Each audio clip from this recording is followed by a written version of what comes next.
Start करेंगे अब हम सॉफ्टवेयर से।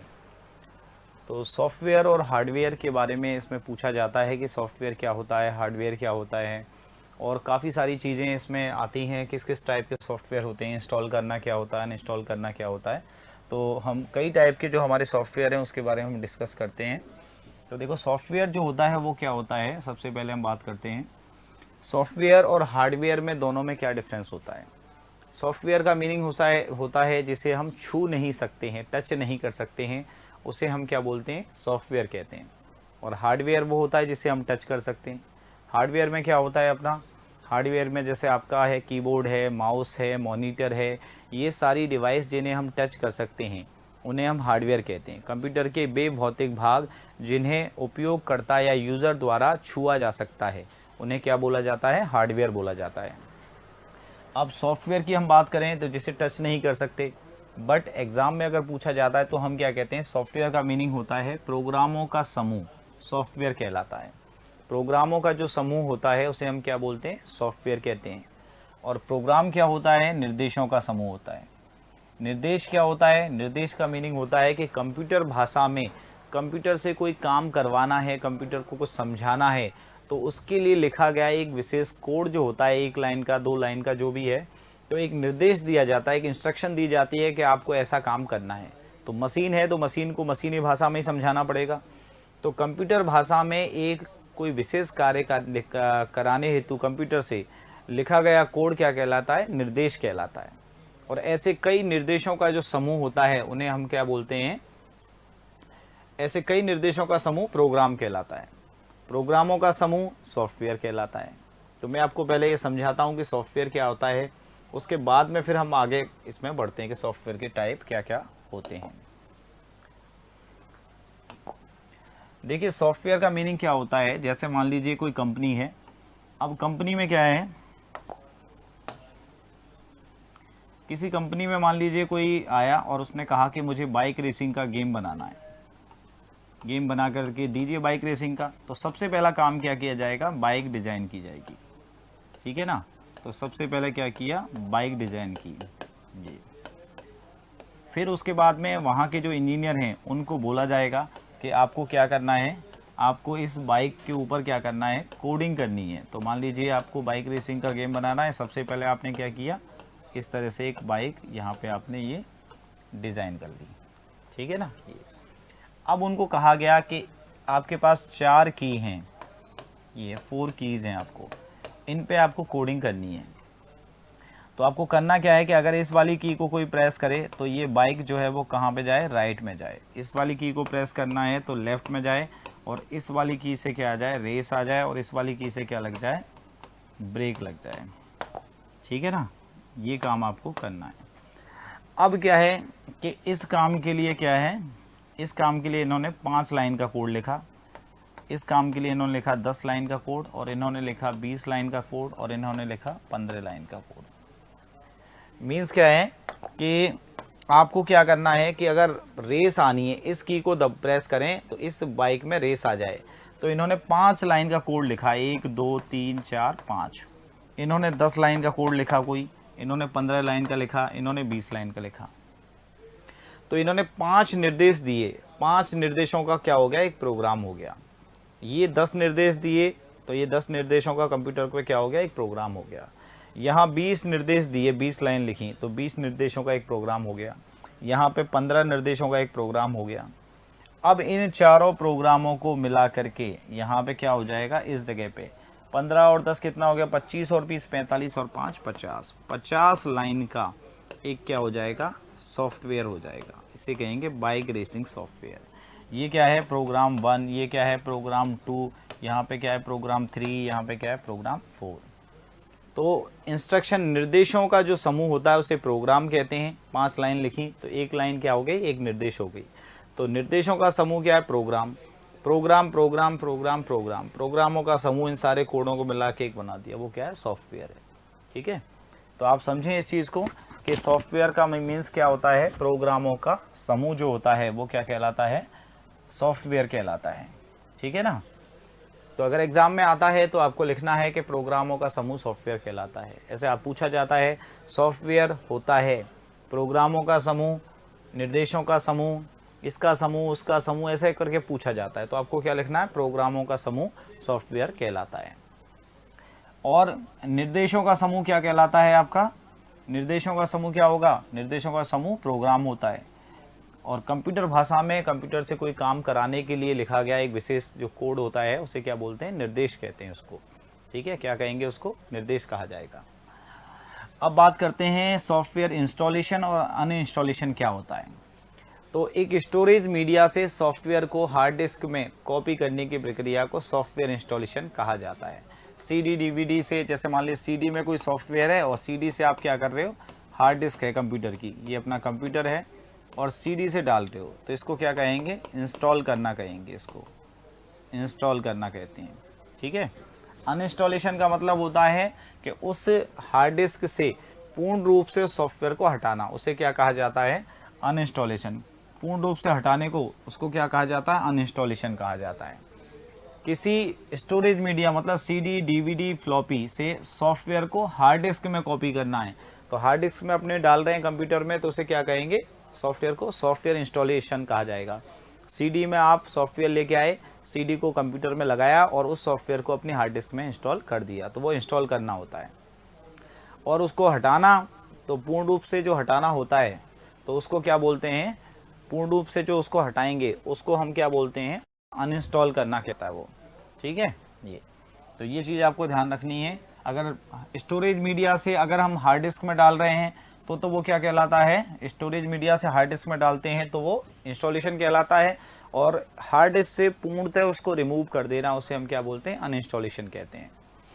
इसके बाद में फिर आपका आता है सॉफ्टवेयर के टाइप। सॉफ्टवेयर टाइप कौन कौन से होते हैं, तो देखिए मेन रूप से हमारे सॉफ्टवेयर जो होते हैं वो 3 प्रकार के होते हैं, इसके अलावा भी टाइप होते हैं, पर मेनली जो हमारे सॉफ्टवेयर होते हैं वो 3 प्रकार के होते हैं। पहला होता है एप्लीकेशन सॉफ्टवेयर, दूसरा होता है सिस्टम सॉफ्टवेयर और तीसरा होता है यूटिलिटी सॉफ्टवेयर। एप्लीकेशन सॉफ्टवेयर जो है, इसमें इसका मीनिंग क्या होता है कि वे सॉफ्टवेयर जो किसी विशेष कार्य हेतु विकसित किए जाते हैं। एप्लीकेशन का मीनिंग होता है अनुप्रयोग। मोबाइल में आप देखते हो, मोबाइल में अगर आपको कोई काम करना होता तो एक स्पेशल एप्लीकेशन डालते हो। आपको कोई भी, आप जैसे चैटिंग करना चाह रहे हो आप व्हाट्सएप डाल लेते हो, फेसबुक मैसेंजर एक एप्लीकेशन डाली, तो आपने देखा होगा कि एक एप्लीकेशन हमेशा एक ही काम करेगी। व्हाट्सएप डाला तो व्हाट्सएप चैटिंग वेटिंग इसका काम करेगा, सोशल मीडिया वाला जो काम होता है, इंस्टेंट मैसेजिंग वाला काम वो करेगा, उससे आप सॉन्ग्स वगैरह प्ले नहीं कर सकते। ऐसे ही अगर आपने कोई बैंक की एप्लीकेशन डाल दी तो वो बैंक का ही काम करेगी। तो मोबाइल में जैसे एक एप्लीकेशन एक काम करती है, स्पेशल काम जिसके लिए वो बनाएगी, ऐसे ही क्या होता है सॉफ्टवेयर में भी क्या होता है, एप्लीकेशन सॉफ्टवेयर वो सॉफ्टवेयर होते हैं जो एक ही काम के लिए, विशेष काम के लिए बनाए जाते हैं और केवल वही काम करते हैं, दूसरा काम नहीं करते। तो वे सॉफ्टवेयर जो किसी विशेष कार्य हेतु विकसित किए जाते हैं और दूसरा काम नहीं करते हैं कोई, तो उन्हें क्या कहते हैं, एप्लीकेशन सॉफ्टवेयर कहते हैं। जैसे MS ऑफिस है, MS ऑफिस में क्या होता है, ऑफिस के काम होते हैं। ऑफिस के काम क्या होते हैं, जैसे MS वर्ड है, वर्ड में क्या होता है, टाइपिंग होती है। एक्सेल में क्या होता है, कैलकुलेशन वाले काम होते हैं, तनख्वाह बनाना, मार्कशीट बनाना, ये काम होते हैं। पावर पॉइंट में क्या होता है, प्रेजेंटेशन तैयार होते हैं, पावर पॉइंट में प्रेजेंटेशन। और एक्सेस में क्या होता है, आपका डेटाबेस रखा जाता है। तो ऑफिस संबंधी काम सब किस में होते हैं, MS ऑफिस में होते हैं। आपने देखा कभी MS ऑफिस से आप मूवी प्ले कर रहे हो, नहीं कर रहे, टैली वाला काम कर रहे हैं, नहीं कर रहे, फोटो बना रहे हैं, नहीं बना रहे, तो ये ऑफिस के लिए बनाया है, ऑफिस के एप्लीकेशन के काम करेगा ये। इसके अलावा जैसे टैली है, टैली अकाउंटिंग के कामों के लिए बनाया सॉफ्टवेयर है, तो अकाउंटिंग के काम ही करेगा और कोई काम नहीं करेगा। विंडो मीडिया प्लेयर जो है वो सॉन्ग्स प्ले करने के लिए, उसके लिए बनाया, तो वही काम करेगा। फोटोशॉप फोटो एडिटिंग के लिए बनाया, वही काम करेगा, दूसरे काम नहीं करेगा। किसी कंपनी के लिए बनाया, कंपनी में चलेगा। स्कूल के लिए बनाया, स्कूल में चलेगा। किसी मतलब जिस काम के लिए बनाया वही काम करेगा। हॉस्पिटल के लिए बनाया, हॉस्पिटल का काम करेगा। बैंक के लिए बैंक में फील्ड होती है, डिपॉजिट विड्रॉल वगैरह ये फील्ड होती हैं, तो ये हॉस्पिटल में स्कूल में काम करेगा नहीं। तो ऐसा सॉफ्टवेयर जो किसी एक एप्लीकेशन के लिए बनाया जाए और वही काम करे, दूसरा काम नहीं करता। जैसे मोबाइल में एक एप्लीकेशन एक काम करती है, तो वो चीज़ वही सिस्टम है। तो ऐसा सॉफ्टवेयर जो विशेष कार्य के लिए बनाया जाता है और कोई काम नहीं करेगा, वो किस में आता है, एप्लीकेशन सॉफ्टवेयर में आता है।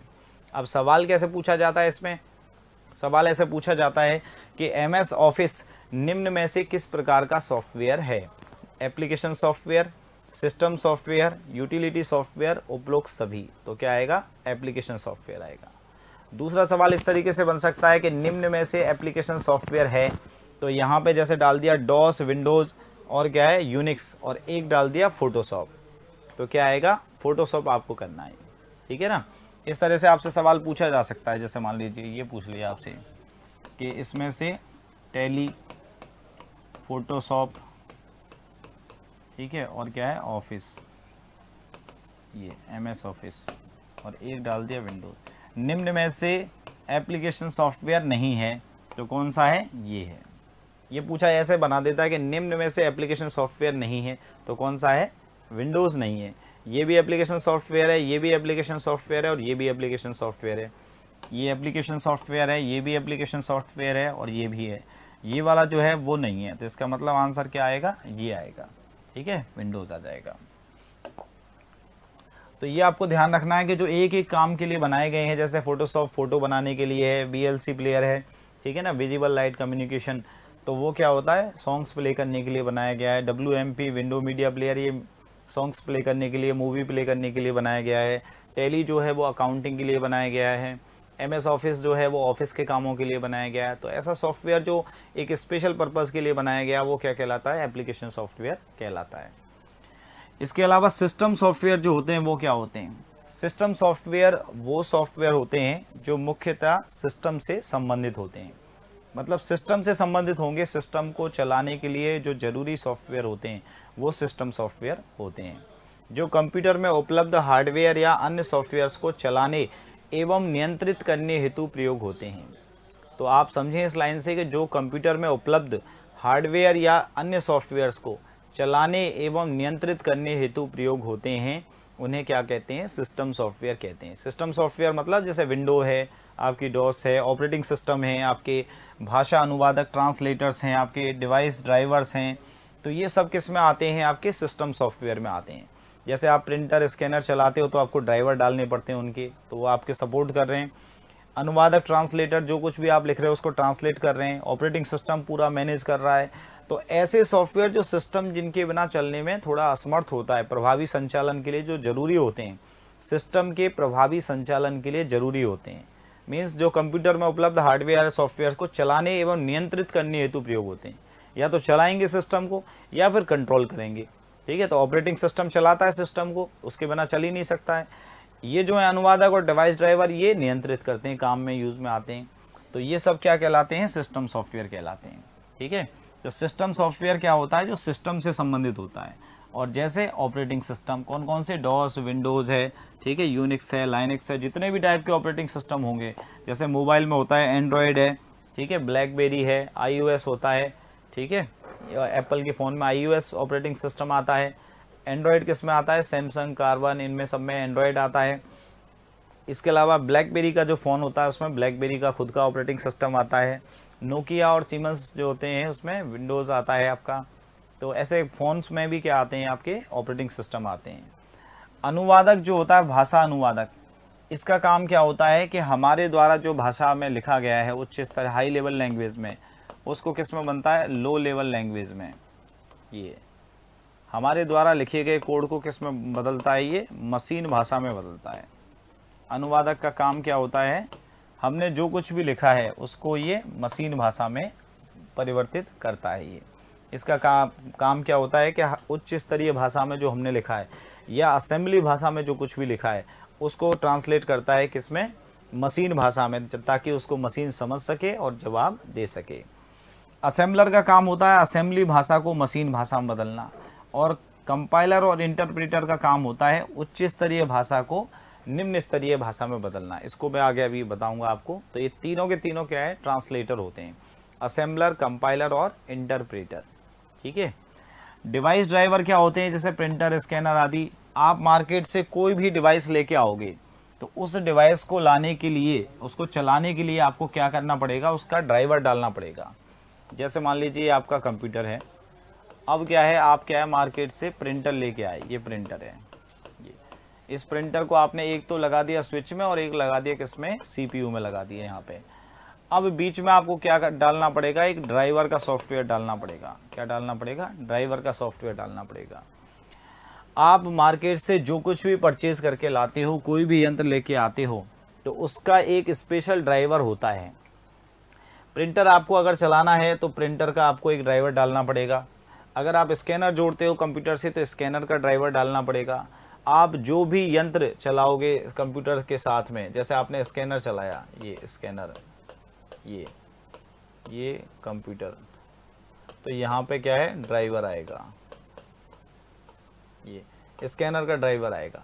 अगर आपने वेब कैम यूज़ किया, आप कंप्यूटर से जो भी चीज़ जोड़ोगे उसका एक स्पेशल ड्राइवर आपको डालना पड़ेगा, तभी वो हार्डवेयर यंत्र कंप्यूटर से कनेक्ट हो पाएगा। ठीक है ना, ये ध्यान रखें। जैसे सीपीयू है, ये आपका सीपीयू है और ये आपका क्या है, प्रिंटर है। तो आपको अलग से स्पेशल यहाँ पे क्या करना पड़ेगा, एक ड्राइवर यहाँ पे आपको डालना पड़ता है इसमें।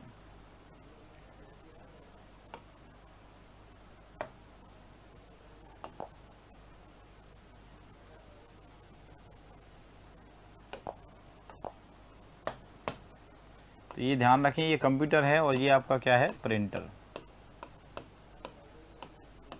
तो यहाँ पे आपको ड्राइवर डालना पड़ेगा। एक ड्राइवर एक सॉफ्टवेयर होता है जो हार्डवेयर यंत्र जो कंप्यूटर से आप जोड़ रहे हो उसको अटैच करता है। ये आपका हार्डवेयर यंत्र सही चलेगा पर वो प्रिंट नहीं करेगा। प्रिंटर आपने जैसे मान लीजिए जोड़ दिया सीपीयू से, किससे, कंप्यूटर से जोड़ दिया आपने, ये कंप्यूटर से आपने प्रिंटर जोड़ दिया। अब जब तक आपका ये वाला ड्राइवर नहीं होगा बीच में, तो आपके प्रिंट इससे नहीं निकलेंगे। तो आप ये माने कि कोई भी हार्डवेयर डिवाइस जब लाते हो तो उसको पहले कनेक्ट करने के लिए आपको क्या करना पड़ेगा, जैसे ये कंप्यूटर है आपका, अब आपने जोड़ा इससे क्या, प्रिंटर, ये, तो यहाँ पे आपको एक ड्राइवर डालना पड़ेगा। ठीक है। अगर आपने जोड़ा क्या, स्कैनर, तो यहाँ पे भी आपको क्या डालना पड़ेगा, ड्राइवर डालना पड़ेगा। अगर आपने जोड़ा क्या है इससे, वेब कैम,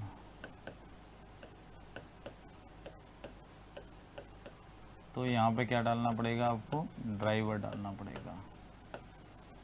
इन सब के बीच में आपको क्या करना पड़ेगा, यहाँ पे इस जगह और इस जगह, तभी ये यंत्र काम कर पाएंगे। मतलब कोई भी हार्डवेयर डिवाइस अगर आप जोड़ते हो सीपीयू से अपने कंप्यूटर से, तो आपको बीच में, उनके बीच में एक ड्राइवर का सॉफ्टवेयर होना चाहिए। स्कैनर जब लाओगे तो स्कैनर के साथ में एक सीडी आएगी, उस सीडी को आप लगाओगे तो ड्राइवर इंस्टॉल हो जाएगा आपकी विंडोज़ ऑपरेटिंग सिस्टम में या किसी में भी, तो तब जाके आपका काम करेगा। ऐसे प्रिंटर जो भी मॉडल का लाए हो, जैसे आपने कहा जीरोक्स का प्रिंटर है आपका, जीरोक्स 3170, ठीक है, HP कह दिया, HP का ये मॉडल नंबर है, तो जो भी आपका मॉडल नंबर है वो ड्राइवर आपको डालना पड़ेगा, तब आपकी डिवाइस काम करेगी।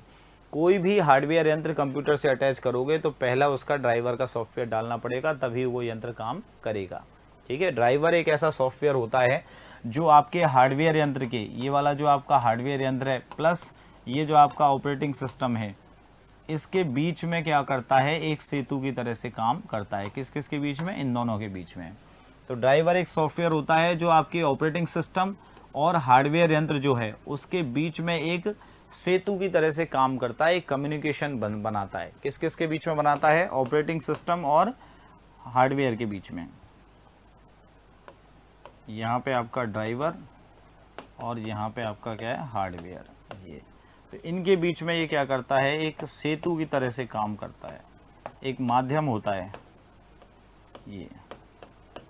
ये ड्राइवर का काम होता है। ड्राइवर का मतलब होता है हार्डवेयर यंत्र जो आप जोड़ रहे हो वो और ऑपरेटिंग सिस्टम उस कंप्यूटर का, दोनों के मध्य कम्युनिकेशन बिठाता है। अब कुछ लोग कहते हैं कि कीबोर्ड माउस भी तो डिवाइस हैं, उनका ड्राइवर क्यों नहीं डालते, तो उनके ड्राइवर ऑटोमेटिकली विंडोज़ में अपने आप से आते हैं, क्योंकि पता है लोगों को कि भाई ये कीबोर्ड माउस जो हैं वो तो ऑटोमेटिकली यूज़ किए जाएंगे ही जाएंगे, चाहे कोई भी डिवाइस यूज़ करें या नहीं करें, पर कीबोर्ड माउस तो हमें यूज़ करने ही करने हैं। तो इसलिए उनके ड्राइवर जो हैं वो ऑटोमेटिकली विंडोज़ ऑपरेटिंग सिस्टम में अपने आप से आते हैं, उन्हें अलग से आपको इंस्टॉल करने की आवश्यकता नहीं होती है। उनके अलावा कोई भी यंत्र आप अटैच करते हो, प्रिंटर करते हो, तो प्रिंटर की सीडी आती है, साथ में उसका ड्राइवर डालना पड़ेगा। स्कैनर है, वेब कैम है, कुछ भी है तो उसके आपको वो करना पड़ेगा। ठीक है ना। ये ये आपको ध्यान रखना है इसमें। तो डिवाइस ड्राइवर जो होते हैं वो एक ऐसा सॉफ्टवेयर होता है जो हार्डवेयर, जो कंप्यूटर से हार्डवेयर जोड़ना चाहते हैं वो, प्लस उसके अलावा उस कंप्यूटर में ऑपरेटिंग सिस्टम जो है, उन दोनों के बीच में कम्युनिकेशन स्थापित करता है। इसके बाद में आता है आपका यूटिलिटी सॉफ्टवेयर। यूटिलिटी सॉफ्टवेयर में क्या होता है, यूटिलिटी जैसा कि इसका नाम है, तो यूटिलिटी सॉफ्टवेयर में क्या होता है, उपयोग में आने वाले। अब देखो इसमें से क्वेश्चन क्या हो सकता है, इसमें से क्वेश्चन ये हो सकता है कि निम्न में से, ये जैसे दे दिया MS ऑफिस दे दिया, यहाँ दे दिया आपका फोटोशॉप,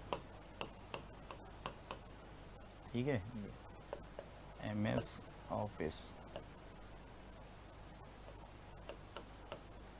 फोटोशॉप, MS ऑफिस, और ये क्या है, टैली, और यहाँ दे दिया विंडोज़। अब ये पूछा गया आपसे कि निम्न में से कौन सा ऐसा है, एक मिनट, सिस्टम सॉफ्टवेयर का उदाहरण कौन सा है, ये पूछा गया। मान लीजिए कि निम्न में से सिस्टम सॉफ्टवेयर का उदाहरण बताइए। तो देखिए टैली जो है वो एप्लीकेशन सॉफ्टवेयर है, फोटोशॉप एप्लीकेशन सॉफ्टवेयर है, MS ऑफिस एप्लीकेशन सॉफ्टवेयर है। एक एक एप्लीकेशन के लिए काम में आते हैं, ये अकाउंटिंग के लिए, फ़ोटो बनाने के लिए, ऑफिस के लिए। तो सिस्टम सॉफ्टवेयर कौन सा है, विंडोज़, ये वाला है, ठीक है। ऑपरेटिंग सिस्टम है ना, ये ऑपरेटिंग सिस्टम जितने भी टाइप के, वो सब किस में आते हैं, सिस्टम सॉफ्टवेयर में आते हैं। अब ये पूछ लिया जाए कि असेंबलर किस टाइप का है, तो सिस्टम सॉफ्टवेयर है। कंपाइलर है, इंटरप्रेटर है, किसके, ये डिवाइस ड्राइवर है, किसका है, सिस्टम सॉफ्टवेयर है, ठीक है, ये ध्यान रखना है। तो अब इसके बाद में फिर क्या आता है, यूटिलिटी सॉफ्टवेयर। ये ऐसे सॉफ्टवेयर हैं जिन्हें सर्विस या सपोर्ट प्रोग्राम भी कहा जाता है। ऐसे सॉफ्टवेयर, इन्हें क्या कहा जाता है, सर्विस या सपोर्ट प्रोग्राम भी कहा जाता है। इनका प्रयोग एक सिस्टम को सुविधाजनक रूप से कार्य करने हेतु किया जाता है, ठीक है, कि एक सिस्टम क्या कर सके, सुविधाजनक रूप से काम कर सके, इसके लिए इनका प्रयोग किया जाता है। जैसे अब क्या है, क्लिपबोर्ड है, ठीक है, डेटा क्लीनअप है, एंटीवायरस है, ये सब सारी चीज़ें किस में आती हैं, यूटिलिटी सॉफ्टवेयर में आती हैं। क्लिपबोर्ड में हम कोई भी चीज़ टेम्परेरीली स्टोर कर सकते हैं, जैसे हम किसी MS वर्ड में किसी चीज़ को वर्ड एक्सेल में कट या कॉपी करते हैं, तो वो कहाँ पे जाता है, क्लिपबोर्ड में। क्लिपबोर्ड क्या होता है, एक छोटी सी मेमोरी होती है, एक अस्थायी मेमोरी होती है, छोटी सी मेमोरी, जिसमें थोड़े समय के लिए डेटा को डाला जाता है। इसको क्या बोलते हैं, क्लिपबोर्ड कहते हैं। क्लिपबोर्ड का मतलब अस्थायी मेमोरी, जिसमें थोड़े समय के लिए कुछ डेटा स्टोर करना है, तो उसे हम क्या बोलते हैं, क्लिपबोर्ड कहते हैं। डेटा क्लीनअप, इसमें क्या होता है कि जैसे मेमोरी भर गई, फुल हो गई मेमोरी, तो डेटा को क्लीन करना है। एंटीवायरस, जो क्या करना है, वायरस को, जैसे वायरस को मारता है जो, तो वो क्या होता है, एंटीवायरस होता है। एंटीवायरस क्या करता है, वायरस को ढूंढता है और उसको रिमूव करता है, या वायरस से प्रोटेक्ट करता है कि कहीं हमारे सिस्टम में वायरस नहीं आ जाए। डेटा क्लीनअप क्या करता है, फालतू फाइल जो होती हैं, टेम्परेरी फाइल होती हैं, उन सबको रिमूव करता जाता है। और क्लिपबोर्ड का काम क्या होता है, क्लिपबोर्ड का काम होता है कि आपके डेटा को थोड़े समय के लिए स्टोर करना, कहीं आपको ज़रूरत पड़ेगी तो वहाँ पे। तो ये आपके तीनों क्या होते हैं, सिस्टम सॉफ्टवेयर, यूटिलिटी सॉफ्टवेयर और एप्लीकेशन सॉफ्टवेयर होते हैं। तो क्लिपबोर्ड है, डेटा क्लीनअप है, और आपका क्या, एंटीवायरस है, ये सब किस में आते हैं, आपके यूटिलिटी सॉफ्टवेयर में आते हैं। तो ये ध्यान रखें आप कि आपका जो ये जो है एप्लीकेशन सॉफ्टवेयर, वो सॉफ्टवेयर होते हैं जो किसी विशेष एप्लीकेशन के लिए बनाए जाते हैं, विशेष काम के लिए बनाए जाते हैं। सिस्टम सॉफ्टवेयर सिस्टम से संबंधित होते हैं। सिस्टम सॉफ्टवेयर का काम क्या होता है, कंप्यूटर में उपलब्ध हार्डवेयर और अन्य सॉफ्टवेयरों को चलाने एवं नियंत्रित करने हेतु प्रयोग होता है। यूटिलिटी सॉफ्टवेयर सर्विस या सपोर्ट प्रोग्राम कहा जाता है, सपोर्ट करते हैं। इसके अलावा कुछ एक सॉफ्टवेयर अलग से एक्स्ट्रा और हैं, उनको भी आप समझ लें कि कौन कौन से सॉफ्टवेयर होते हैं, ये काम में आते हैं। इसमें होता है प्रोप्राइटरी सॉफ्टवेयर, इसका मतलब कॉपीराइटेड सॉफ्टवेयर भी इन्हें कहा जाता है। कॉपीराइटेड सॉफ्टवेयर का मीन्स होता है कि ऐसे सॉफ्टवेयर जिनको खरीदने की आवश्यकता होती है, ऐसे सॉफ्टवेयर जिनको क्या होता है, खरीदने की आवश्यकता होती है, उन्हें क्या कहा जाता है, कॉपीराइटेड सॉफ्टवेयर कहा जाता है। मीन्स कुछ सॉफ्टवेयर ऐसे होते हैं जो नेट पे फ्री में मिलते हैं, पर ये जो सॉफ्टवेयर होते हैं इनको आपको, जिस कंपनी ने इनको बनाया है उस कंपनी से आपको इनको परचेज करना पड़ेगा। देखिए, इन्हें प्रोप्राइटरी सॉफ्टवेयर का दूसरा नाम क्या है, कॉपीराइट सॉफ्टवेयर। कॉपीराइट सॉफ्टवेयर का मीनिंग होता है कि इन सॉफ्टवेयरों पर जिस कंपनी ने बनाया है उसका मालिकाना अधिकार होता है। अगर आपको उपयोगकर्ता को एक सॉफ्टवेयर को प्रयोग में लेने के लिए किसी उपयोगकर्ता को दिए गए कानूनी अधिकार सॉफ्टवेयर लाइसेंस कहलाते हैं। तो इन कंपनी को आपको पैसा देना पड़ता है, फिर वो आपको लाइसेंस देते हैं कि लो हमारे सॉफ्टवेयर को अब आप इतने समय के लिए इसको यूज़ कर सकते हो। तो सॉफ्टवेयर को प्रयोग में लेने के लिए किसी उपयोगकर्ता को दिए गए कानूनी अधिकार, तो कंप्यूटर कंपनी जो होती है, जो बनाने वाली कंपनी है, वो हमें फिर लाइसेंस देती है कि आप इसको प्रयोग कर सकते हो, इतने टाइम के लिए यूज़ कर सकते हो। उसे क्या कहते हैं? लाइसेंस कहते हैं उसको। अगर कॉपीराइट सॉफ्टवेयर को बिना अनुमति के प्रयोग में लिया जाए या बिना जानकारी के इनमें बदलाव किया जाए तो इसे सॉफ्टवेयर पायरेसी कहा जाता है। आपने बिना लाइसेंस लिए उसको यूज़ कर रहे हो, उसमें चेंज कर रहे हो, तो इसे सॉफ्टवेयर पायरेसी कहा जाता है, जो कि कानूनन गलत है। अब कॉपीराइट सॉफ्टवेयर जो है, प्रोप्राइटरी सॉफ्टवेयर, उनके उदाहरण क्या है? एमएस विंडो है। जैसे ये किसने बनाया है? माइक्रोसॉफ्ट ने बनाया। माइक्रोसॉफ्ट कंपनी का मालिकाना अधिकार है। अगर आप इसको यूज़ करना चाहते हो तो आपको माइक्रोसॉफ्ट कंपनी से कांटेक्ट करना पड़ेगा और वहाँ जाके आपको उसको पे करना पड़ेगा, तब जाके इसका लाइसेंस आपको मिल सकता है, तब यूज़ कर सकते हैं। एमएस ऑफिस का सॉफ्टवेयर है, आपको माइक्रोसॉफ्ट कंपनी से कांटेक्ट करके वहाँ से उसको उसका जो भी चार्ज है वो देना पड़ेगा, लाइसेंस लेना पड़ेगा, तब आप इसको यूज़ कर सकते हो। इंटरनेट एक्सप्लोरर जो है वो भी माइक्रोसॉफ्ट कंपनी का प्रोडक्ट है, तो इसके लिए भी आपको पे करना पड़ेगा। एडोब फोटोशॉप जो है वो एडोब कंपनी को आपको पैसे देने पड़ेंगे, तब फोटोशॉप को, जो सॉफ्टवेयर है फोटोशॉप का, उसको यूज़ करने का लाइसेंस लेना पड़ेगा और तब उसको यूज़ कर सकते हैं। ठीक है ना? तो कॉपीराइटेड सॉफ्टवेयर जो होते हैं जिन पर किसी कंपनी का मालिकाना अधिकार होता है, उन्हें यूज़ करने के लिए आपको पहले उस कंपनी से कॉन्टेक्ट करके पैसे दे करके उसका लाइसेंस लेना पड़ता है। और लाइसेंस में ये होता है कि कितने टाइम तक के लिए यूज़र इसको यूज़ कर सकता है। प्रयोग में लेने के लिए उपयोगकर्ता को जो कानूनी अधिकार वो कंपनी देती है उसे सॉफ्टवेयर लाइसेंस कहा जाता है। इसके उदाहरण एमएस विंडोज़ है, माइक्रोसॉफ्ट विंडोज़ है, माइक्रोसॉफ्ट ऑफिस है, इंटरनेट एक्सप्लोरर है, ये माइक्रोसॉफ्ट कंपनी का प्रोडक्ट है। एडोब फोटोशॉप जो है वो एडोब कंपनी का है। ठीक है ना? जिस कंपनी ने बनाया उससे खरीदना पड़ता है। फ्रीवेयर या ओपन सोर्स किसे कहा जाता है? फ्रीवेयर या ओपन सोर्स का मतलब होता है कि इन्हें, ये नॉन कॉपीराइट सॉफ्टवेयर होते हैं, इन पे किसी भी कंपनी का मालिकाना अधिकार नहीं होता है। मीन्स इनको आपको खरीदने की ज़रूरत भी नहीं पड़ती है। आप इंटरनेट पे जाइए और सीधे इनको आप लोड कर सकते हैं, नेट से डाउनलोड कर सकते हैं फ्री में। और ये कौन से लाइसेंस के अंतर्गत आपको मिलते हैं? General public license. General public license, public license है कि कोई भी ले लो, कोई दिक्कत नहीं है। ठीक है ना? फ्री में नेट पे अवेलेबल होते हैं। और ओपन सोर्स का मतलब है सोर्स कोड सहित, कि आपको जो जिस तरह से ये बनाया गया है उसकी कोडिंग भी मिलती है कि ये सॉफ्टवेयर जो बना है वो कोडिंग क्या है इसकी, उस कोडिंग में आप चेंज करके सॉफ्टवेयर में चेंज कर सकते हो, आगे रीडिस्ट्रीब्यूट भी कर सकते हो, उसको आगे पास कर सकते हो। ठीक है ना? फ्री में नेट पे मिल रहे हैं, विद सोर्स कोड के बनाने का तरीका भी आपको मिल रहा है, कैसे क्या कोडिंग है इसकी। तो इसमें एग्जाम्पल में दे रखा है, देखो, ओपन ऑफिस, मोजिला फायरफॉक्स है, लाइनेक्स है, ये सब क्या आते हैं? ओपन सोर्स में आते हैं। अब लाइनेक्स जो है, जैसे ये लाइनेक्स है, ये सिस्टम सॉफ्टवेयर भी है और ओपन सोर्स भी है। तो आपको ध्यान रखना है कि एग्जाम में जो क्वेश्चन आता है उसके अकॉर्डिंग आपको करना है। तो एक साथ तो देगा नहीं कि सिस्टम सॉफ्टवेयर और ओपन सोर्स भी दे दे, तो ओपन सोर्स भी है और सिस्टम सॉफ्टवेयर भी है। ठीक है ना? ये ध्यान रखना है। शेयरवेयर सॉफ्टवेयर, आपका मोजिला फायरफॉक्स है, जैसे ये ओपन सोर्स है और ये क्या है? आपका एक वेब ब्राउज़र है, तो ये एप्लीकेशन सॉफ्टवेयर भी है, क्योंकि एक एप्लीकेशन के लिए काम में आ रहा है। वेब ब्राउज़र है, वेबसाइट दर्शाने के काम में आ रहा है। एप्लीकेशन सॉफ्टवेयर का मतलब होता है जो एक काम में आए, उसके अलावा काम नहीं करे। मोजिला फायरफॉक्स क्या है? ब्राउज़र है, तो ब्राउज़र। इंटरनेट एक्सप्लोरर है, ब्राउज़र है, एक ही तरह का काम कर रहे हैं, तो ये क्या है? एप्लीकेशन सॉफ्टवेयर है। शेयरवेयर सॉफ्टवेयर में क्या होता है? वे सॉफ्टवेयर, ऐसे सॉफ्टवेयर जिन्हें खरीदने से पहले एक निश्चित समय तक मुफ्त में प्रयोग लेकर देखा या उपयोग किया जा सकता है, शेयरवेयर सॉफ्टवेयर कहलाते हैं। जैसे ट्रायल वर्जन सॉफ्टवेयर आपके आते हैं, जैसे एक इंटरनेट डाउनलोड मैनेजर आईडीएम होता है, वो 30 दिन के लिए होता है। वो कितने दिन के लिए होता है आईडीएम? 30 दिन के लिए। 30 दिन बाद वो कंप्यूटर पे काम नहीं करता है।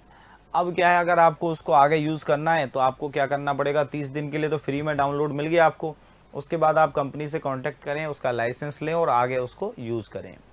तो ये शेयरवेयर सॉफ्टवेयर इसलिए दिए जाते हैं जिससे यूज़र उनको उपयोग में लेके देखे, चेक करे, टेस्ट करे, और जब ज़रूरत पड़े तो हमसे आकर के वो खरीद लें। जैसे कोई दुकानदार करते हैं कि सामान ले जाओ, टेस्ट करो, गाड़ी वाले करते हैं, गाड़ी ले जाओ टेस्ट ड्राइव करो, अच्छा लगे तो फिर लेने आ जाओ।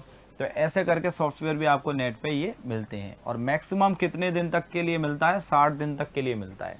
मैक्सिमम जो ये है 60 दिन के लिए मिलता है, ठीक है ना।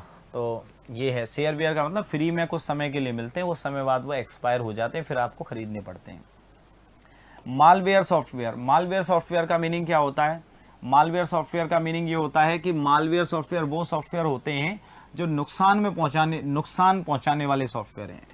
किसी भी सिस्टम को नुकसान पहुंचाने वाले सॉफ्टवेयर क्या होते हैं? मालवेयर सॉफ्टवेयर होते हैं। इस प्रकार के सॉफ्टवेयर का विकास एक कंप्यूटर के अंतर्गत उपलब्ध साधनों को हानि पहुंचाने के उद्देश्य से किया जाता है। कंप्यूटर को हानि पहुंचाने वाले जितने भी टाइप के सॉफ्टवेयर हैं वो सब क्या कहलाते हैं? मालवेयर सॉफ्टवेयर कहलाते हैं। जैसे कि वायरस है, तो वायरस जो है वो क्या करता है? इन्फेक्ट करता है। वर्म है, ये भी नुकसान पहुंचाता है। ट्रोजन हॉर्स है, ये भी नुकसान पहुंचाता है। स्पाईवेयर है, एडवेयर है, जितने भी तरह के सॉफ्टवेयर हैं जो नुकसान पहुंचाते हैं वो सब के सब किस में आते हैं? मालवेयर सॉफ्टवेयर में आते हैं, ठीक है ना, ये ध्यान रखना है। अब वायरस का क्या है? वायरस एक ऐसा प्रोग्राम होता है जो कंप्यूटर सिस्टम में आने पर उस कंप्यूटर सिस्टम की प्रॉपर वर्किंग को डिस्टर्ब कर देता है। उचित क्रियाविधि जो उसकी उचित कार्यविधि जो चल रही होती है उसको सुसंगत तरीके से उसको डिस्टर्ब कर देता है।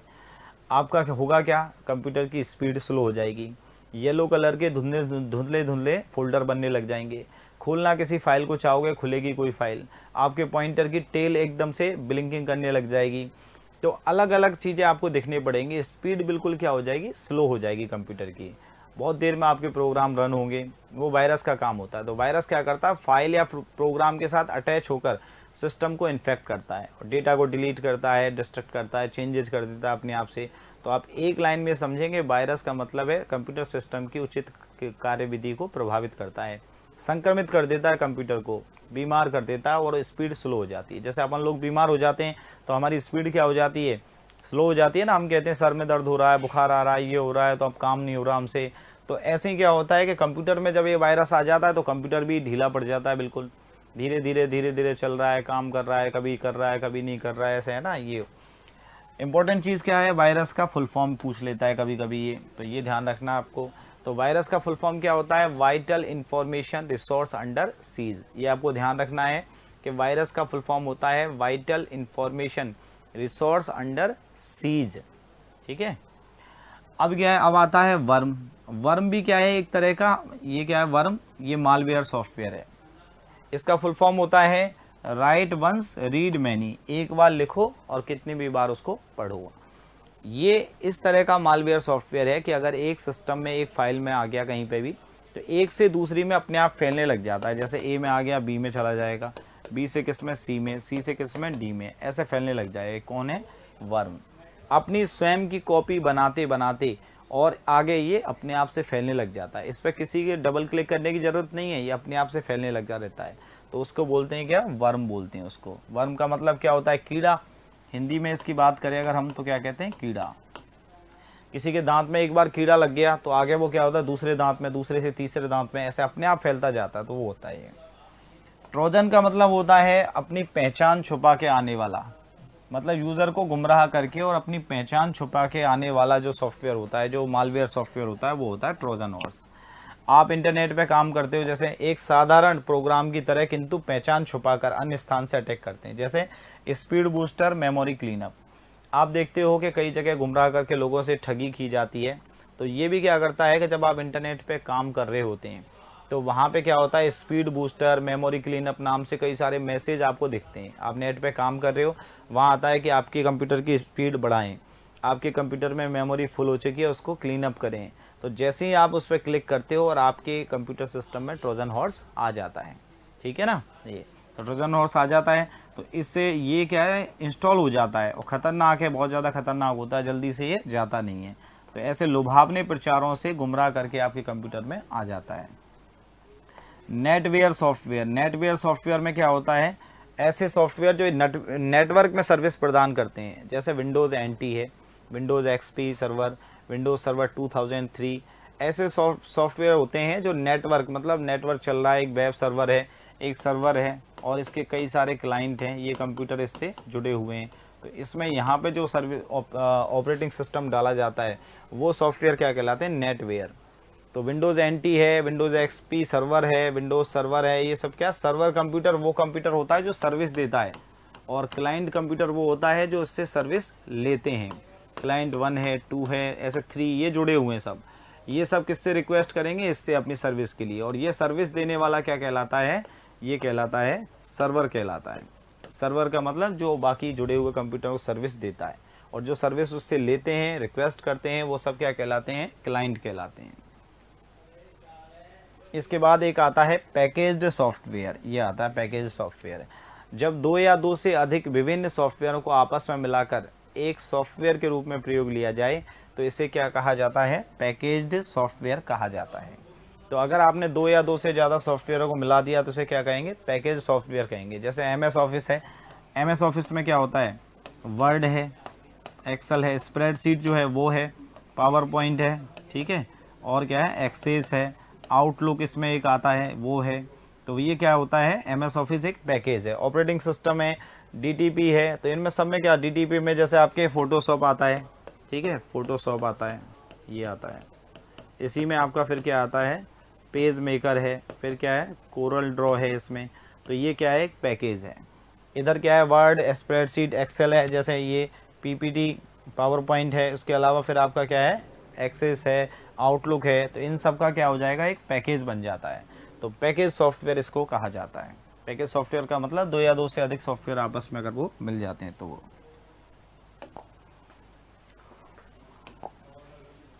इसके बाद में कुछ एक टर्म है, जैसे एक ये एसएसओ है, ठीक है, एक है ओटीपी ये, और एक है कैप्चा। इन 2-3 चीज़ों को आपको आना चाहिए। ये क्या चीज़ें होती हैं, देखो। एसएसओ का फुल फॉर्म होता है सिंगल साइन ऑन। ये आजकल बहुत चल रहा है, single sign on. SSO ID आपसे मांगते हैं, आप कोई भी फॉर्म भरते हैं तो उसमें एसएसओ आईडी मांगते हैं। कोई योजना का लाभ उठाना है तो एसएसओ आईडी मांगते हैं। अब एसएसओ है क्या, सिंगल साइन ऑन क्या है। सिंगल साइन ऑन में क्या है कि पहले आपको क्या करना था, अपना जैसे मान लीजिए जन आधार कार्ड का कुछ काम करना था तो आपको अलग से एक वेबसाइट पर जाना पड़ता था। राशन कार्ड का अगर आपको काम करना है तो फूड डिपार्टमेंट की साइट पर जाना पड़ता था। आपको अपने फॉर्म भरने हैं, जैसे प्रतियोगी परीक्षा के आपको क्या करने हैं, फॉर्म भरने हैं, एग्ज़ाम फॉर्म जैसे, तो उसके लिए अलग से आपको अलग अलग वेबसाइटों पे जाना पड़ता था।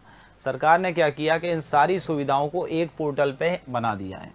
ये एक ही पोर्टल पे इकट्ठा कर दिया है कि आपको अलग अलग कहीं पे भी वेबसाइट पे जाने की ज़रूरत नहीं है। सरकार की जितनी भी ऑनलाइन योजना हैं उन सबको आप एक यूज़र नेम डालो और एक पासवर्ड से आप उनको एक्सेस कर सकते हो। तो उसे क्या बोलते हैं, सिंगल साइन ऑन कहते हैं। एक बार यूज़र नेम पासवर्ड डालो, सरकार की समस्त ऑनलाइन सर्विस जो हैं वो आपको एक ही जगह पे मिल जाएंगी। जन आधार है, राशन कार्ड है, खाद्य सुरक्षा है, फॉर्म में भरना है, कुछ भी करना है, ई मित्रा, वो सब के सब आपको एक जगह पे मिल जाएंगे। उसे क्या बोलते हैं, सिंगल साइन ऑन। अब सवाल क्या पूछता है, ऐसे पूछ सकता है कि एसएसओ से आप क्या समझते हैं, तो सिंगल साइन ऑन।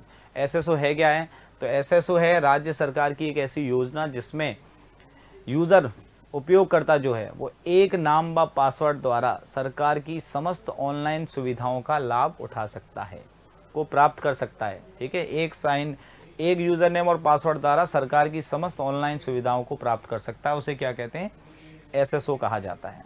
ठीक है, ये अच्छा, ये भी पूछा जा सकता है कि एसएसओ है राज्य सरकार की एक ऐसी योजना जिसमें गरीबों को अनाज मिलेगा, राज्य सरकार की एक ऐसी योजना जिसमें अविवाहित पुरुषों की शादी कराई जाएगी, राज्य सरकार की एक ऐसी योजना जिसमें जानवरों के आधार कार्ड बनाए जाएंगे, राज्य सरकार की एक ऐसी योजना जिसमें उपयोगकर्ता एक नाम व पासवर्ड द्वारा सरकार की समस्त योजनाओं का लाभ उठा सकता है। एक नाम और पासवर्ड से सरकार की समस्त योजनाओं को प्राप्त कर सकता है, तो उसे क्या कहते हैं, एसएसओ कहते हैं। ठीक है ना, ये। या फिर इस तरीके से भी आ सकता है कि राज्य सरकार की एक योजना जिसमें एक उपयोगकर्ता एक नाम व पासवर्ड द्वारा सरकार की समस्त योजनाओं को प्राप्त कर सकता है, उसे क्या कहते हैं, एसएसओ, बीएसओ, डीएसओ। तो क्या आएगा, एसएसओ आएगा। ठीक है, ये ओटीपी जो होता है, ओटीपी उसका फुल फॉर्म क्या होता है, ओटीपी का भी पूछा जाता है। तो ओटीपी का फुल फॉर्म होता है वन टाइम पासवर्ड।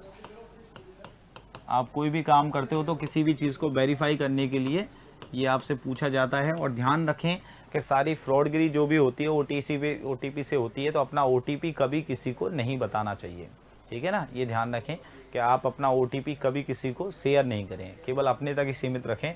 और जब भी कोई ओटीपी आता है तो उस पर लिखा आता है कि कौन सी जगह से वो ओटीपी आ रहा है, तो पहले उसको पढ़ें और पढ़ने के बाद में तब जाके उसको आगे पास करें। ऐसा नहीं कि आपने ओटीपी आ रहा है और ओटीपी किसी को भी बता दिया।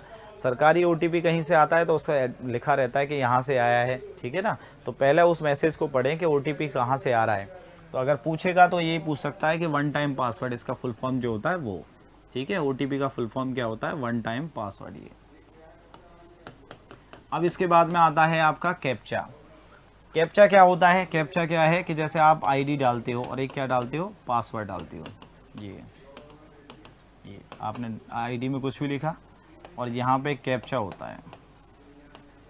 कैप्चा में आपका होता है 79RNS ऐसे लिखा है। यहाँ पे इस कोड को डालने के लिए आपको ये बोलता है, ठीक है ना। ये अब इस कोड से होता क्या है, इस कोड से ये होता है कि वो ये पहचानते हैं, जो भी फॉर्म भर रहे हो आप जहाँ पे भी, कि ये जो यूज़र है वो इंसान है या कोई रोबोट है।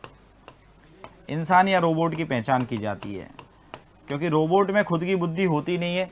और ये जो कोड होता है वो क्या होता है, ये वाला कोड ये रैंडमली जनरेट होता है, हर बार नया कोड आता है। ये वाला कोड तो हर बार नया कोड आता है, तो इसमें क्या होता है कि इंसान अगर कोई है तो इंसान तो इसको भर सकता है। इंसान क्या कर सकता है, इंसान तो इस कोड को क्या कर सकता है, डाल सकता है। पर अगर कोई रोबोट या मशीन है, वो इस कोड को हर बार नए कोड को नहीं डाल सकती, क्योंकि मशीन को तो सेट कर रखा होता है कि केवल ये कोड है, इसको डालना है आपको। तो इसलिए क्या है कि रोबोट जो है ना इस कोड को नहीं डाल पाएगा, इंसान डाल सकता है कि हर बार नया कोड आएगा। तो उससे ये पहचान हो जाती है कि अगर इस कोड को किसी ने डाल दिया इसका मतलब वो इंसान है, और नहीं डाला तो इसका मतलब वो मशीन है, ठीक है। हर बार नया कोड जनरेट होता है तो इसमें बुद्धि लगानी पड़ती है, और बुद्धि इंसान के पास है, रोबोट के पास नहीं है, ठीक है। तो इससे ये आइडिया होता है कि ये जो कोड डाला है वो इंसान भर रहा है या रोबोट भर रहा है। इसलिए रैंडमली जनरेटेड कोड डाला जाता है कि अगर इस कोड को डाल दिया तो इंसान है, नहीं डाला तो रोबोट है। अब ऐसा होता क्यों चेक करते हैं, कभी कभी क्या है, जैसे मान लीजिए आपके आरपीएससी का वेब सर्वर है। ये क्या है, आरपीएससी का सर्वर है। इसकी कैपेसिटी है कि 1 लाख लोग इस पे फॉर्म भरेंगे तो ये डाउन नहीं होगा। किसी ने कोई मशीन लगाई और झूठी रिक्वेस्ट भेज दी इस पे, कितनी, 2 लाख, और यहाँ बैठा दिया कोई रोबोट के फर्जी भरते जाओ इस पे, तो ये सर्वर क्या हो जाएगा, सर्वर क्या हो जाएगा, डाउन हो जाएगा, ठीक है। कोई रोबोट बैठा दिया, रोबोट कभी थकता नहीं है, झूठी रिक्वेस्ट भेजे जा रहा है, झूठे फॉर्म भरे जा रहा है आरपीएससी सर्वर पे। कैपेसिटी है 1 लाख की और पहुंच गए फॉर्म कितने, 2 लाख, तो सर्वर क्या हो जाएगा, डाउन हो जाएगा, सर्विस देने से मना कर देगा। उसे कहते हैं डिनाइल ऑफ सर्विस अटैक, ये कहा जाता है। इसे क्या कहते हैं, डिनाइल ऑफ सर्विस अटैक कहते हैं, सर्विस देने से मना करना। ये DINAL, डिनाइल ऑफ सर्विस, ये होता है सर्विस देने से मना करना, ठीक है। तो इसलिए ये पहचान की जाती है कि वो रोबोट है या इंसान है। क्योंकि अगर कोई रोबोट भर रहा है फॉर्म मान लीजिए, और आपने कैप्चा कोड के बिना उसको लगा रखा है, तो वो रोबोट क्या करेगा, रोबोट कभी थकता नहीं है, इतने झूठे मतलब फेक फॉर्म भरेगा कि आपका सर्वर क्या हो जाएगा, डाउन हो जाएगा। तो वो कहते हैं भाई किसी ने मशीन वशीन सेट करके रोबोट बैठा रखा है, तो हमारा तो पूरा सर्वर डाउन हो जाएगा। इसलिए वो चेक करते हैं कि जो फॉर्म भर रहा है वो इंसान है या रोबोट है। तो रोबोट नहीं भर पाए उस फॉर्म को, इंसान ही भर पाए, इसलिए उन्होंने रैंडमली जनरेट कोड डाल दिया है, ठीक है। ये कैप्चा कोड होता है। अब कैप्चा का फुल फॉर्म क्या होता है वो मैं आपको बताता हूँ, देखो अभी।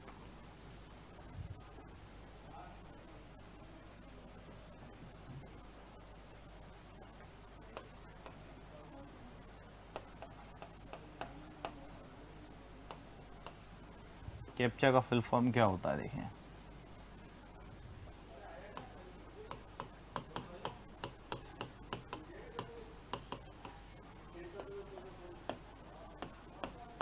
आप नोट कर लें इसको, कंप्लीटली ऑटोमेटेड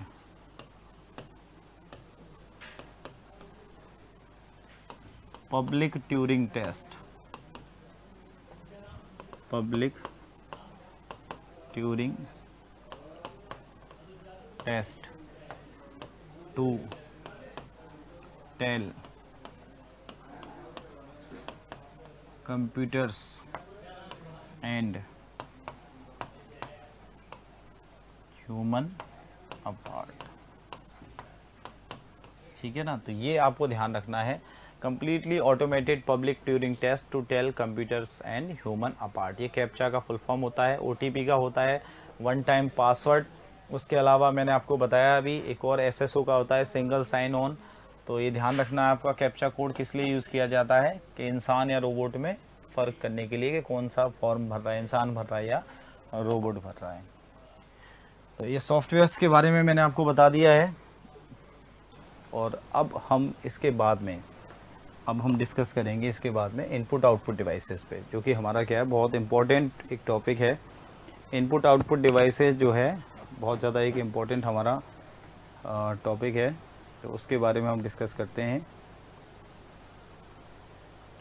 तो सबसे पहले बात करते हैं, देखिए इनपुट आउटपुट डिवाइसेस होती क्या है। इनपुट आउटपुट डिवाइसेस क्या होता है और किस लिए हम इनको यूज़ कर रहे हैं, कहाँ पे ये काम आते हैं। इनपुट डिवाइस वो डिवाइस होती हैं या वो वे यंत्र होते हैं जिनके माध्यम से कंप्यूटर सिस्टम में हम डेटा को एंटर करते हैं। ऐसे यंत्र जिनके माध्यम से हम क्या करते हैं, कंप्यूटर में डेटा को इनपुट करते हैं, उन्हें हम क्या बोलते हैं, इनपुट डिवाइस बोलते हैं। ठीक है ना।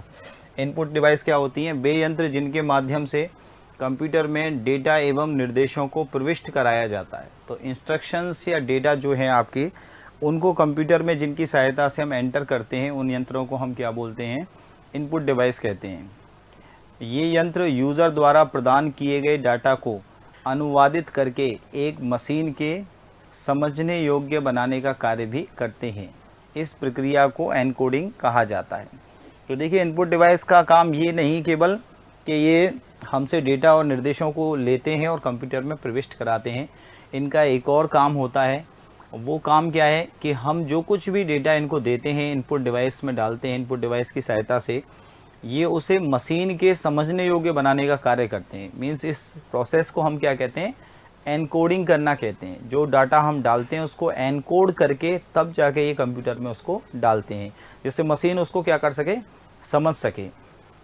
आउटपुट डिवाइस क्या होते हैं, आउटपुट डिवाइस वो डिवाइस होती हैं जिनके माध्यम से सीपीयू ऑब्लिक प्रोसेसर द्वारा प्रदान किए गए आउटपुट को प्रदर्शित करने हेतु किया जाता है। इनका उपयोग किसके लिए किया जाता है, जिनके माध्यम से सीपीयू और प्रोसेसर से जो हमें आउटपुट मिलता है उसको प्रदर्शित करने के लिए जिनका यूज़ किया जाता है, उन्हें हम क्या कहते हैं, आउटपुट डिवाइस कहते हैं।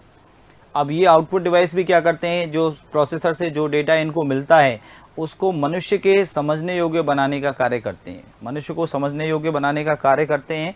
और उसमें क्या होता है कि उसको हम क्या बोलते हैं, डिकोड करना बोलते हैं, उसको बोलते हैं डिकोड करना। और पहला जो था अपना इनपुट डिवाइस जिससे एंटर कर रहे हैं डेटा को, उसे बोलते थे एनकोडिंग करना, और इसको क्या बोलते हैं, डिकोडिंग करना।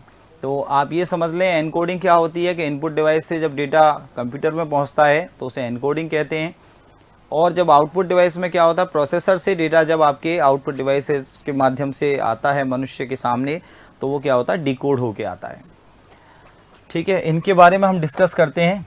तो सबसे पहले हम बात करते हैं कि हमारी इनपुट डिवाइसेस कौन कौन सी होती हैं। तो हमारी इनपुट डिवाइसेस में यहाँ पे एक लिस्ट मैंने दी हुई है। कीबोर्ड है, माउस है, स्कैनर है, OCR है, MICR है, OMR, BCR, joystick, touch pad, light pen, track ball, stylus है, डिजिटल कैमरा है, माइक या माइक्रोफोन जिसे हम कहते हैं, बायोमेट्रिक मशीन है जिस पे आप अंगूठा लगाते हैं, ग्राफिक टैबलेट ऑब्लिक डिजिटाइज़र। ये सारी डिवाइसेस जो हैं हमारी किस में आती हैं, इनपुट डिवाइसेस में ये आती हैं। इसके अलावा आउटपुट डिवाइसेस में अगर हम बात करें तो आउटपुट डिवाइसेस में हमारे पास में क्या होता है, मॉनिटर है, प्रिंटर है, प्लॉटर है, प्रोजेक्टर है और स्पीकर है। ये हमारे क्या होते हैं, आउटपुट डिवाइस में आते हैं। मॉनिटर है, मॉनिटर में आपका CRT मॉनिटर है, LCD है, TFT है, LED है, OLED है, ये मॉनिटर हमारे इसमें आते हैं। प्रिंटर है, प्रिंटर में आपके इम्पैक्ट प्रिंटर आते हैं, नॉन इम्पैक्ट प्रिंटर आते हैं, उसमें आपके लाइन प्रिंटर है, कैरेक्टर प्रिंटर है, पेज प्रिंटर है, काफ़ी सारे प्रिंटरों के बारे में हम डिस्कस करेंगे। प्लॉटर है, प्रोजेक्टर है, स्पीकर है। तो इन सारी डिवाइसों के बारे में हम यहाँ चर्चा करेंगे। नेक्स्ट, कुछ डिवाइसेज ऐसी भी होती हैं जो इनपुट आउटपुट दोनों में आती हैं। जैसे टच स्क्रीन की हम बात करें तो देखो, टच पैड जो है वो एक अलग चीज़ है। टच पैड में क्या होता है, टच पैड इस तरीके से होता है, ये आपका लैपटॉप का ये वो एरिया जहाँ पे आप फिंगर से अपने कंट्रोल करते हो, किसको, माउस पॉइंटर की तरह से। तो वो तो क्या कहलाता है, टच पैड कहलाता है। वो एरिया जहाँ पे आप अपनी फिंगर से और माउस की तरह से वर्क करते हो, तो वो क्या होता है, आपका टच पैड होता है। टच स्क्रीन क्या होता है, टच स्क्रीन इनपुट आउटपुट दोनों में आता है। टच स्क्रीन में क्या होता है कि आपको आउटपुट भी दिखाता है और इनपुट भी आप करते हो। टच स्क्रीन पे आपने देखा, मोबाइल पे आप टच करते हो तो वो क्या इनपुट भी होता है और उसके अलावा क्या है, वो आउटपुट भी शो करता है। मॉडेम जो होता है, मॉड्यूलेटर, डिमॉड्यूलेटर। पहला क्वेश्चन तो ये बनता है कि इसका फुल फॉर्म भी पूछ लिया जाता है, मॉड्यूलेटर, और इसे कहा जाता है डिमॉड्यूलेटर।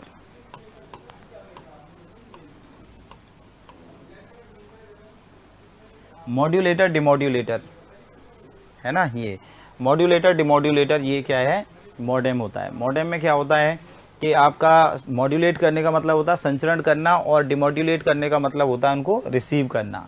ये दोनों काम होते हैं इसमें, ठीक है ना। फैक्स मशीन जो होती है, फैक्स मशीन में हम रिसीव भी करते हैं, पेपर हमारे पास में आता है और यहाँ से हम डेटा भेजते भी हैं। तो इनपुट आउटपुट दोनों का काम करता है ये, ठीक है। ये NIC, network interface card, NIC में डेटा आता भी है और हमारा मॉड्यूलेट होता है, डिमॉड्यूलेट होता है, जाता भी है और आता भी है, दोनों काम होते हैं।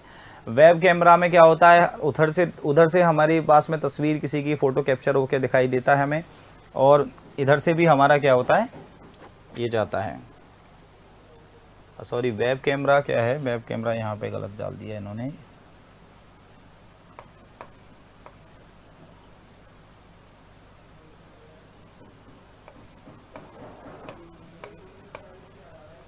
ठीक है ना, वेब कैम जो है हमारा वो किस में आएगा, इसमें आएगा, वेब कैम, ठीक है ना। ये गलत टाइप हो गया इसमें। तो ये जो चीज़ें हैं हमारी किस में आती हैं, इसमें आती हैं। अब इसके बाद में फिर क्या है, कुछ डिवाइस ऐसी हैं जो क्या है, पॉइंटर की तरह से काम करती हैं। उनको हम क्या बोलते हैं, पॉइंटिंग डिवाइस कहते हैं इसको। उनको क्या बोलते हैं, पॉइंटिंग डिवाइस हम कहते हैं। जैसे कि हमारा क्या है, माउस है, ट्रैक बॉल है, और क्या है, टच पैड है, जॉयस्टिक है और लाइट पेन है। ये पांचों की पांचों डिवाइस किस में आती हैं, पॉइंटिंग डिवाइस कहलाती हैं, क्योंकि इनमें क्या एक पॉइंटर बनता है और पॉइंटर के थ्रू वर्क होता है। माउस में भी एक पॉइंटर होता है, ट्रैक बॉल में टच पैड, लाइट पेन और क्या है, जॉयस्टिक। ये सब की सब डिवाइस किस में आती हैं, पॉइंटिंग डिवाइस में आती हैं। और इनमें से एक क्वेश्चन बनता है कि निम्न में से पॉइंटिंग डिवाइस नहीं है, ये पूछा जाता है, या फिर ये क्वेश्चन पूछा जाता है कि निम्न में से पॉइंटिंग डिवाइस है। तो आपको ये पता होना चाहिए कि कौन कौन सी डिवाइस पॉइंटिंग डिवाइस मानी जाती हैं। तो माउस जो होता है उसमें एक पॉइंटर बनता है, आपने देखा है। ट्रैक बॉल जो है उसमें भी पॉइंटर बनता है। टच पैड में भी पॉइंटर की तरह से पॉइंटर को कंट्रोल करता है। तो ये सारी की सारी डिवाइसेस क्या है, पॉइंटिंग डिवाइस है। माउस है, ट्रैक बॉल है, टच पैड है, जॉयस्टिक है और लाइट पेन है। तो ये ध्यान रखें आप, mouse, track ball, touch pad, joystick, light pen, ये सब की सब क्या है, पॉइंटिंग डिवाइस में आपकी ये आती हैं, ठीक है ना। ये और इनपुट आउटपुट डिवाइसेस में दोनों में आती है। वो कौन सा है, टच स्क्रीन है, मॉडेम है, फैक्स मशीन है और क्या है, NIC है, नेटवर्क इंटरफेस कार्ड जो होता है वो किस में आता है, इनपुट आउटपुट डिवाइस दोनों में आता है, ठीक है। Okay, thank you.